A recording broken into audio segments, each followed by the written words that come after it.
नमस्कार, मैं वंदना Khurana NGO power नाम के चैनल में आप सभी का स्वागत करती हूँ।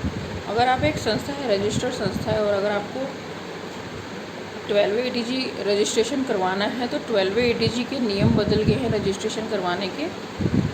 आप पूरा इन्फॉर्मेशन ले सकते हैं एनजीओ पावर के माध्यम से। और अभी जो रजिस्ट्रेशन हो रहे हैं वो सब ऑनलाइन हो रहे हैं। आप ऑनलाइन ही फॉर्म भर सकते हैं और ऑनलाइन ही अपना जो डेटा है वो ऑनलाइन पोर्ट कर सकते हैं। उसके बाद जो भी प्रोसेस होगी सब ऑनलाइन होगी। डिपार्टमेंट में फ़िलहाल तो आपको जाने की ज़रूरत पड़ेगी नहीं, आपको सारी चीज़ें ऑनलाइन ही करनी पड़ेंगी। अगर आपको इससे रिलेटेड कुछ पूछना है तो आप पूछ सकते हैं।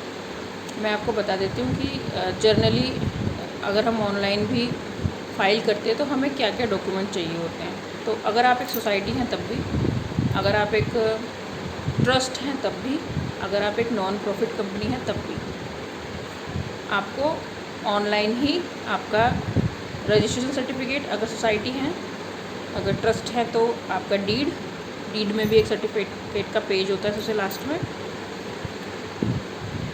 वो पेपर अपलोड करना होगा। डीड ही पूरी अपलोड करनी होगी। आपकी सोसाइटी, ट्रस्ट या नॉन प्रॉफिट ऑर्गेनाइजेशन का पैन कार्ड वो अपलोड करना होगा। जितने आपके ट्रस्ट है तो सारे ट्रस्टी, अगर सोसाइटी है तो प्रेसिडेंट, सेक्रेटरी, ट्रेजरर के आधार कार्ड, और आधार कार्ड ही अभी अपलोड हो रहे हैं, और पैन कार्ड, और आपका ऑडिट। अगर आपके ऑर्गेनाइजेशन को 1 साल हुआ है, कंप्लीट हुआ है तो वो एक ऑडिट होगी जमा। अगर 2 साल कंप्लीट हो गए हैं तो 2 ऑडिट, नहीं तो मिनिमम 3 ऑडिट जमा होती है इसमें। वो सब ऑनलाइन ही होगा। और जो भी ऑडिट में आपका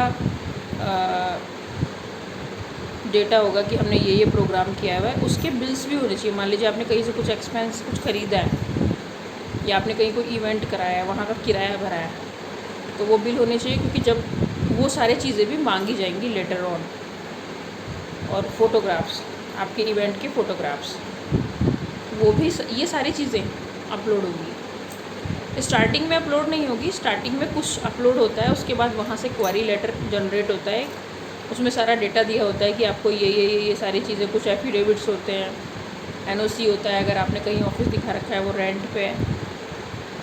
ऐसे कई सारी चीज़ें होती हैं जो ऑनलाइन अपलोड करनी होती हैं। अगर आपको फिर भी इससे रिलेटेड कुछ पूछना है कि ऑनलाइन, वैसे तो जो सीए हैं ज़्यादातर वो लोग फाइल कर देते हैं इन चीज़ों को, आप अपने से भी कर सकते हो। तो अगर आप एक ऑर्गेनाइजेशन हो तो आप खुद से भी कर सकते हो। बाकी अगर आपको इससे रिलेटेड कुछ पूछना है तो आप पूछ सकते हो।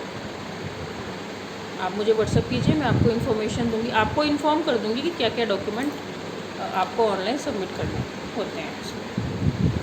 और इसको ऑनलाइन सबमिट करने के लिए कोई फ़ीस नहीं होती है, कोई गवर्नमेंट फ़ीस नहीं लगती है इसमें। फ़िलहाल तो अभी मेरी जानकारी में नहीं है कि कोई फ़ीस लगती है इसमें। बाकी अगर आपको इससे रिलेटेड जैसे डॉक्यूमेंटेशन के बारे में जानना है या हाउ टू अप्लाई कैसे करना है अपने आप से, अगर वो चीज़ जाननी है तो आप ज़रूर व्हाट्सअप कीजिए, मैं आपको बताऊँ। धन्यवाद।